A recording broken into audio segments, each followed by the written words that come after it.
En 1890, Paris est une ville en pleine mutation, une métropole qui respire au rythme de la vapeur et du fer. Si les grands boulevards haussmanniens et les monuments emblématiques capturent la lumière et l'attention du monde, une autre réalité existe en marge des circuits touristiques et des promenades bourgeoises. C'est dans les quartiers populaires, situés principalement au nord et à l'est de la capitale, que bat le cœur laborieux de la cité.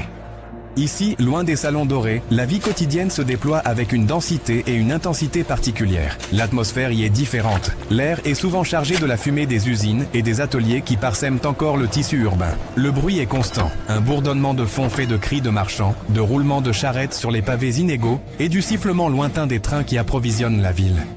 Pour comprendre ce qu'est la vie dans ces quartiers populaires à la fin du 19e siècle, il faut d'abord observer la rue. La rue n'est pas simplement un lieu de passage, elle est une extension de l'habitat, un espace de vie à part entière. Dès l'aube, bien avant que le soleil ne perce la brume souvent grise qui enveloppe la Seine, les rues de Belleville, de Ménilmontant ou de la Goutte d'Or s'animent. C'est le royaume du piéton. Les trottoirs sont étroits, parfois encombrés d'étals ou de matériaux, obligeant les passants à marcher sur la chaussée où circulent les voitures à cheval. Le sol est couvert de pavés, souvent glissant et couvert d'une boue noirâtre, mélange de terre, de résidus de charbon et de crottin de cheval que les balayeurs municipaux s'efforcent de repousser vers les caniveaux. L'architecture de ces quartiers témoigne de la densification rapide de la ville. Les immeubles s'élèvent sur 5, 6, parfois 7 étages. Ce ne sont pas les façades en pierre de taille richement ornementées des quartiers de l'Ouest. Ici, le plâtre domine, souvent gris et lézardé par le temps et la pollution atmosphérique. Les fenêtres sont étroites, nombreuses, serrées les unes contre les autres, signe de la division des espaces intérieurs en de multiples petits logements. Au rez-de-chaussée de ces immeubles, on trouve presque systématiquement des boutiques. L'épicerie, la boulangerie, le marchand de vin et de charbon, que l'on appelle le bougna, sont les piliers de la vie de quartier. Leurs devantures, peintes de couleurs sombres ou protégées par des grilles, s'ouvrent tôt le matin pour accueillir les travailleurs avant leur journée de labeur. Pénétrer dans l'un de ces immeubles offre une vision saisissante des conditions de logement. On passe d'abord par un porche sombre, surveillé par la loge du concierge, figure incontournable et redoutée, qui connaît les habitudes de chaque locataire. La cour intérieure est souvent exiguë, un puits de lumière grisâtre où s'entassent parfois des ateliers artisanaux ou des remises. C'est ici que se trouvent les commodités, souvent un unique cabinet d'aisance pour tout l'étage ou parfois pour tout l'immeuble, source d'inconfort et de problèmes d'hygiène récurrents. Les escaliers sont raides, étroits, et l'obscurité y règne même en plein jour. À mesure que l'on monte dans les étages, le statut social des habitants diminue imperceptiblement. Les premiers étages sont occupés par des familles d'artisans établis ou de petits employés, tandis que les derniers étages, sous les toits, abritent les plus précaires, ouvriers journaliers, couturières et les arrivants récents venus de province. Les logements sont petits, souvent composés d'une seule pièce et d'une petite cuisine. Le sol est en tômette rouge, usé par les pas de plusieurs générations. Le mobilier est sommaire, un lit en fer, une table, quelques chaises paillées et une armoire ou un buffet pour ranger le linge et la vaisselle. Le chauffage est un luxe. Un petit poêle en fonte trône souvent au centre de la pièce, son tuyau traversant l'espace pour rejoindre le conduit de cheminée.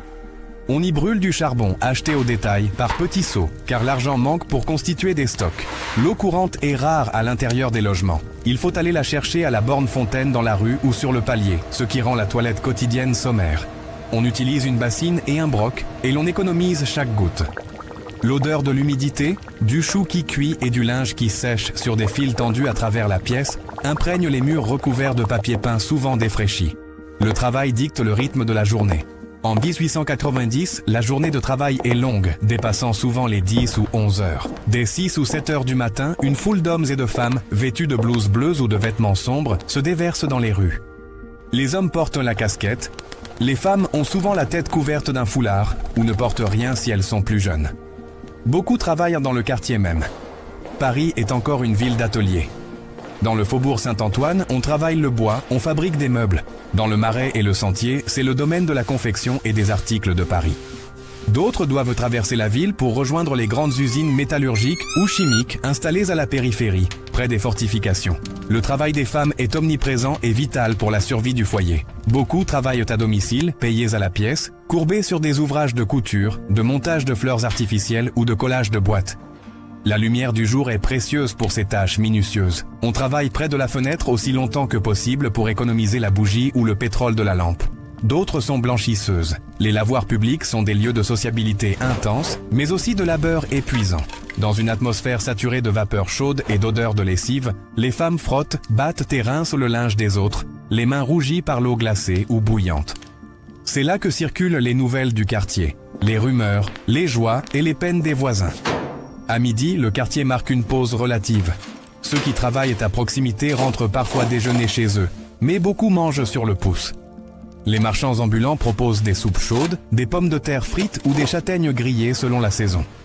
Les gargotes et les petits restaurants populaires servent des repas copieux et peu coûteux, arrosés de vin rouge ordinaire.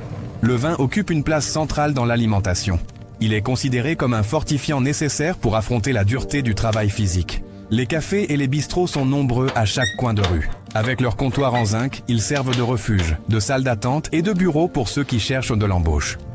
L'après-midi, alors que les adultes sont au travail, la rue appartient aussi aux enfants. L'école est devenue obligatoire depuis peu, mais après la classe, ou pour ceux qui y échappent encore, le trottoir est le terrain de jeu. Ils jouent aux billes, au cerceau ou s'inventent des jeux avec des débris trouvés. Ils sont souvent habillés de vêtements trop grands pour eux, hérités des aînés, rapiécés maintes fois. Malgré la pauvreté apparente, il règne une certaine liberté. Les enfants sont débrouillards, ils connaissent les moindres recoins de leur quartier. Les passages secrets entre les immeubles, les terrains vagues près des fortifications où l'herbe folle pousse entre les détritus. Le commerce de rue est un spectacle permanent. On entend les cris caractéristiques des différents métiers. Le vitrier avec ses carreaux sur le dos, le rémouleur qui affûte les couteaux sur sa meule pédale, le marchand d'habits, le chiffonnier. Ce dernier est une figure emblématique du Paris populaire de 1990. Tôt le matin ou tard le soir, il parcourt les rues, crochet en main, fouillant les tas d'ordures avant le passage des tombereaux municipaux, à la recherche de tout ce qui peut être récupéré, revendu ou recyclé, vieux chiffons, os, papier, métaux. C'est une économie de la récupération qui fait vivre des milliers de familles, souvent installées dans des bidonvilles précaires aux portes de la ville, que l'on commence à appeler la zone. Les marchés découverts sont des points névralgiques de l'approvisionnement. Les ménagères y descendent quotidiennement car, faute de moyens de conservation comme la glace, on achète au jour le jour. Les étals regorgent de légumes de saison, cultivés dans la ceinture maraîchère qui entoure encore Paris. On y trouve des montagnes de choux, de carottes, de poireaux. La viande est chère, on se contente souvent de bas morceaux, d'abats ou de charcuterie. Le marchandage est la règle. Le bruit des discussions se mêle aux aboiements des chiens et au claquement des sabots des chevaux de trait. C'est une foule dense, colorée, où les tabliers blancs des commerçants tranchent avec les vêtements sombres de la clientèle.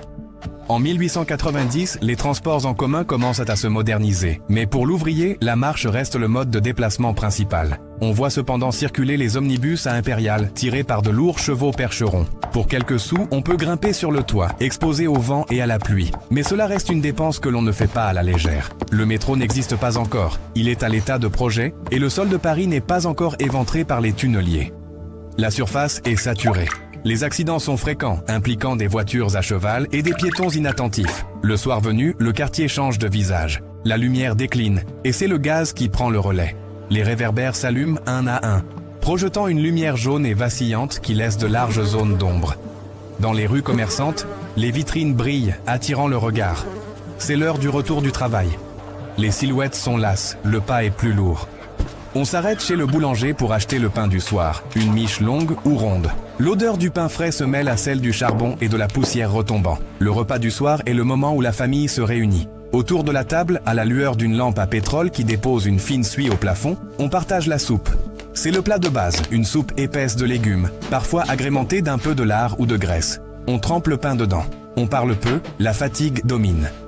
Parfois, on entend les bruits des voisins à travers les cloisons fines. Une dispute, les pleurs d'un enfant ou un éclat de rire. La promiscuité est totale. L'intimité est une notion presque abstraite dans ces immeubles surpeuplés. Pourtant, la vie dans les quartiers populaires n'est pas faite que de labeur et de misère. Il existe une culture populaire vibrante. Le samedi soir ou le dimanche, les guinguettes et les bals musettes font le plein.